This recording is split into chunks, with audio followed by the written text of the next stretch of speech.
నియోజకవర్గంలో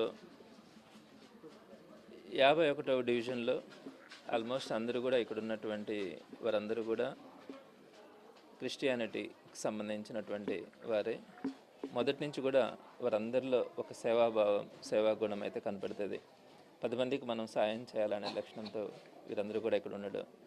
అదేవిధంగా ఈ ప్రాంతం అంతా కూడా ఆల్మోస్ట్ ప్రతి ఒక్కరు కూడా వైఎస్ఆర్సీపీ అంటే అభిమానులు, జగన్మోహన్ రెడ్డి గారు అంటే అభిమానంగా ఉండేవారే. మరి వారందరి సమక్షంలో ఈరోజు పేదవారికి చీరల పంపిణీ కానీ, అలానే అన్నదాన కార్యక్రమం కానీ వీటిని నిర్వహించడం చాలా సంతోషంగా ఉంది. వైఎస్ఆర్సీపీ నాయకులు, కార్యకర్తలు ఎప్పుడు కూడా మొదటి నుంచి కూడా 10 మందికి ఉపయోగపడాలి. ఈ లక్షణం మాకు జగన్మోహన్ రెడ్డి గారి దగ్గర నుంచి వస్తుంది. జగన్మోహన్ రెడ్డి గారు ఎప్పుడు కూడా ఆపదలో ఉండే వాళ్ళని ఆదుకోవాలా, అవసరమైన వాళ్ళకి మనం తోడ్పాటును అందించాలా అన్న ఆలోచనతో ఆయన చేసినటువంటి పరిపాలన స్ఫూర్తిగా తీసుకొని నాయకులు, కార్యకర్తలు అందరూ కూడా అవసరమైనప్పుడు, అవకాశం ఉన్నప్పుడు 10 మందికి ఉపయోగపడే లక్షణంతోనే పనిచేయడం కూడా జరుగుతుంది. ఇందులో భాగంగా నెల్లూరు నగర నియోజకవర్గంలో ఇప్పటికే అనేక కార్యక్రమాలు కూడా ఎప్పుడు నిర్వహిస్తూ ఉండడం కూడా జరుగుతూ ఉంటుంది.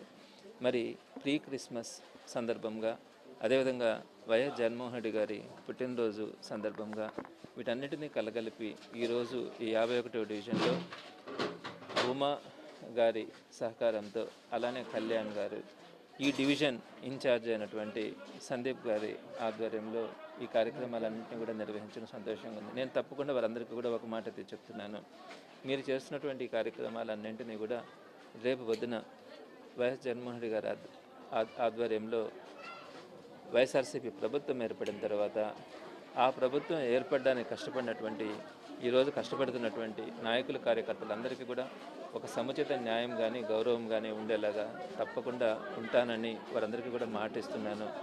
మరలా అందరికీ కూడా ఒక్క మాట అయితే చెప్తా ఉన్నాను, జగన్మోహన్ రెడ్డి గారు ప్రభుత్వంలో పేదలకి, సామాన్యులకి ఒక మంచి ప్రభుత్వం అందుతుంది. అది త్వరలోనే రాబోతుంది. మరలా ఒక మంచి పరిపాలనని అందించే జగన్మోహన్ రెడ్డి గారు మరో కొద్ది రోజులలో మళ్ళీ ఆయన అధికారం చేపట్టే అవకాశం ఉంది. ఆ ప్రభుత్వంలో పేదలు, సామాన్యులు అందరికీ కూడా మంచి జరుగుతుందని మనస్ఫూర్తిగా ఆశిస్తూ ఈరోజు ఈ కార్యక్రమానికి ఆహ్వానించినటువంటి ప్రతి ఒక్కరికి కూడా పేరు పేరున ధన్యవాదాలు తెలియజేస్తున్నాను.